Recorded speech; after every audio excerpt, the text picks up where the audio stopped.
Hello friends, आपका स्वागत है हमारे चैनल पर। और आज की कहानी है दरार। अलीगढ़ में एक मुस्लिम दंपति रहते थे। उन्होंने अपनी बेटी फिजा की शादी में कई लाख रुपए खर्च किए थे। खूब दहेज, जेवर और कैश देकर उन्होंने सोचा था कि फिजा की जिंदगी बेहतर हो जाएगी, ससुराल में इज्जत मिलेगी। इतना दहेज और कैश देने से उसका ससुराल में राज रहेगा। वह अपनी मनमानी करेगी और सबको उसकी बात माननी पड़ेगी, क्योंकि वह एक बड़े घर की बेटी है जो दहेज के साथ लाखों रुपए नगद लाई है।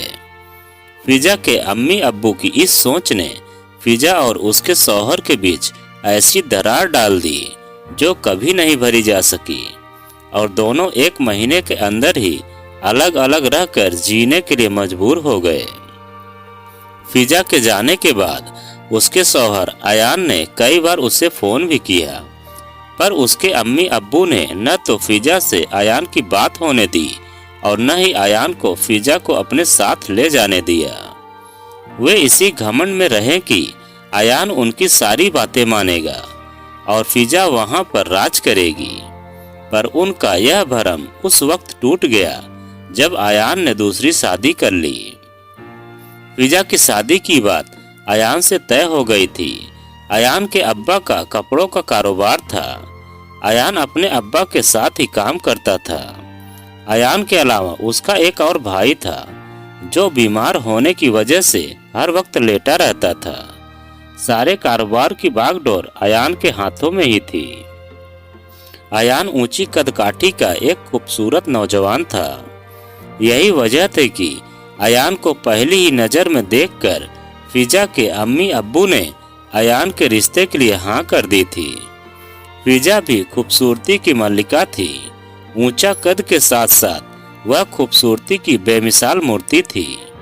गुलाबी होंठ और सुर्ख गाल उसकी खूबसूरती में चार चांद लगा देते थे। जो भी अयान और फिजा की जोड़ी को देखता था बस देखता ही रह जाता था।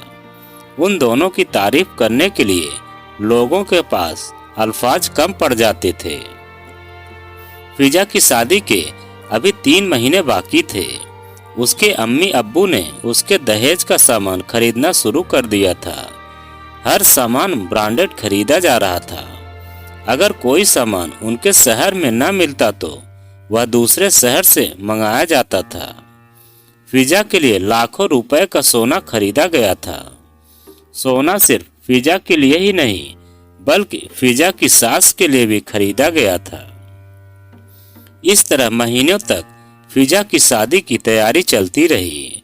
फिर वह दिन भी आ गया जब फिजा का निकाह अयान से होना था।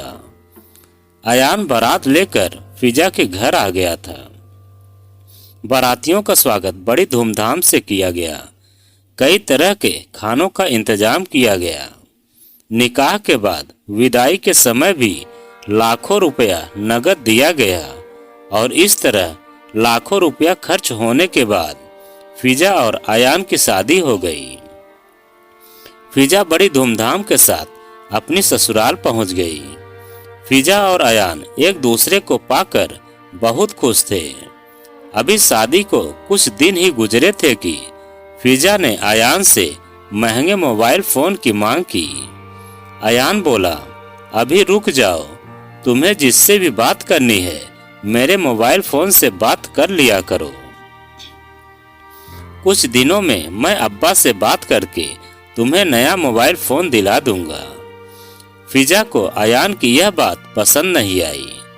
अभी फिजा की मोबाइल फोन की बात तो कबूल हुई नहीं थी कि फिजा ने अयान से बोला, अगले हफ्ते मैं अपने मायके जाऊंगी, लेकिन मुझे इस पुरानी कार से नहीं जाना। तुम मेरी पसंद की नई कार ले लो, उसी से मैं अपने मायके जाऊंगी।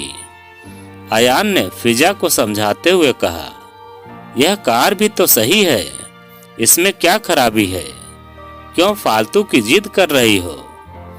फिजा को अयान की यह बात बहुत नागवार गुजरी। उसने अगले ही दिन फोन पर अपनी अम्मी से अयान की शिकायत कर दी और बोली, मुझे तुमसे बात करने को दिल करता है, तो मैं तुमसे बात भी नहीं कर सकती, क्योंकि इन्होंने अभी तक मुझे मोबाइल फ़ोन नहीं दिलाया। मैं तुमसे मिलने भी नहीं आ सकती हूँ, क्योंकि इन्होंने अभी तक नई कार भी नहीं खरीदी। कैसे फटीचर लोगों से तुमने मेरी शादी करा दी है। अगले दिन फिजा की अम्मी का फ़ोन अयान के पास आ गया और वे बोली, हमारे लेन देन में कौन सी कमी रह गई थी जो तुम मेरी बेटी फिजा की ख्वाहिश पूरी नहीं कर सकते हो। तुम्हारी जगह किसी और को इतना सब कुछ देते तो मेरी बेटी के पैर धोकर पीता। अयान को फिजा की एक तो यह बात बुरी लगी कि फिजा ने घर की बात अपनी अम्मी को बताई और उनसे अपने ससुराल की बुराई की। दूसरे फिजा की अम्मी ने अपनी दौलत का रुआब दिखाते हुए उसे जलील किया। अयान ने फिजा को समझाते हुए कहा, तुम्हें अपनी अम्मी से घर की बात नहीं करनी चाहिए थी। फिजा फौरन तड़क कर बोली, मैं अपनी परेशानी अपने अम्मी अब्बा को नहीं बताऊंगी तो किससे कहूंगी। और वह ऐंठ कर अपने बिस्तर पर पड़ गई। अयान ने फिजा को काफी समझाने की कोशिश की, पर वह न खाना खाने को तैयार हुई और न अपने कमरे से बाहर निकली। शाम को फिर अयान के मोबाइल पर फोन आया। फिजा की अम्मी का फोन आया तो अयान ने फिजा को मोबाइल फोन देते हुए कहा, लो आपकी अम्मी का फोन आया है। फिजा ने फोन लेते ही रोना शुरू कर दिया और अयान के सामने ही अपनी अम्मी से अयान की बुराई करने लगी।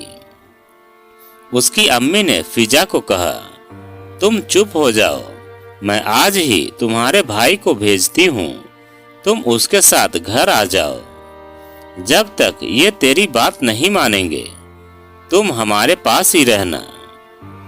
कुछ ही देर में फिजा का भाई उसकी ससुराल पहुंच गया और अयान के मना करने पर भी फिजा को अपने साथ ले आया। अयान को फिजा की यह बात बहुत बुरी लगी। जब इस झगड़े का पता अयान के अम्मी अब्बू को पता चला तो अब्बू ने अयान को डांटा, हमें क्यों नहीं बताया, हम उसे समझाते। तुम कल ही अपने ससुराल जाओ और फिजा को लेकर आओ। घर की बात घर में ही रहनी चाहिए।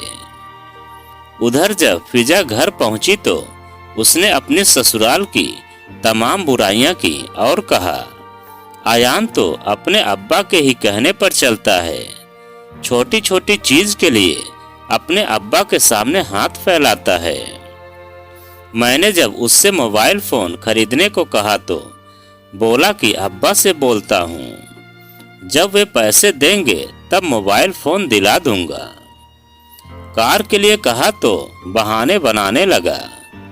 फिजा की अम्मी बोली, तू फिक्र मत कर, जब तक अयान और उसके अब्बू तेरी बात नहीं मानेंगे मैं तुझे वहां नहीं भेजूंगी। अगले दिन अयान ने फिजा की अम्मी को फोन किया, मैं फिजा को लेने आ रहा हूँ। इस पर फिजा की अम्मी बोली, अपने अब्बा को साथ लेकर आना, जब तक वह फिजा की बात नहीं मानेंगे हम उसे नहीं भेजेंगे। जब उन्हें फुर्सत मिल जाए तब दोनों साथ आना, हमारी बेटी की जिंदगी का मामला है। हमें क्या पता था कि हमें तुम जैसे घटिया रिश्तेदार मिलेंगे। अयान ने अपने अब्बा को बताया तो उन्हें बहुत बुरा लगा। उन्होंने भी फैसला कर लिया था कि वे उसे लेने वहां नहीं जाएंगे। अयान ने अगले दिन फिर फोन किया और फिजा से बात करने की कोशिश की, मगर फिजा की अम्मी ने ऐसा नहीं होने दिया। फिजा की अम्मी को यह घमंड था कि ससुराल वालों को फिजा जैसी खूबसूरत और पैसे वाली लड़की मिली है, वे जरूर हाथ जोड़ कर आएंगे और फिजा की सारी बातें मानेंगे। इधर अयान के छोटे भाई की अचानक तबीयत खराब हो गई। घर के सब लोग उसकी फिक्र करने लगे। अयान ने फिजा से बात करने की कोशिश की, पर उसने उससे बात नहीं की। अयान ने उसकी अम्मी को बताया, भाई की तबीयत बहुत खराब है, मैं फिजा को लेने आ रहा हूँ। अब्बा के पास अभी टाइम नहीं है, वे बहुत ज़्यादा परेशान हैं। फिजा की अम्मी ने साफ मना कर दिया, हम जब तक फिजा को नहीं भेजेंगे जब तक तुम्हारे अब्बू नहीं आएंगे। अयान यह सुनकर दंग रह गया। फिर भी वह हिम्मत करके फिजा को लेने अपने ससुराल पहुंच ही गया। उसने फिजा से बात करनी चाहिए, मगर उसकी सास ने उसे बात करने से मना कर दिया और उसे अयान के साथ भी भेजने से इनकार कर दिया। अयान निराश होकर खाली हाथ वहां से वापस आ गया। जब अयान के अम्मी अब्बू को इस बात का पता चला तो उन्हें बहुत बुरा लगा।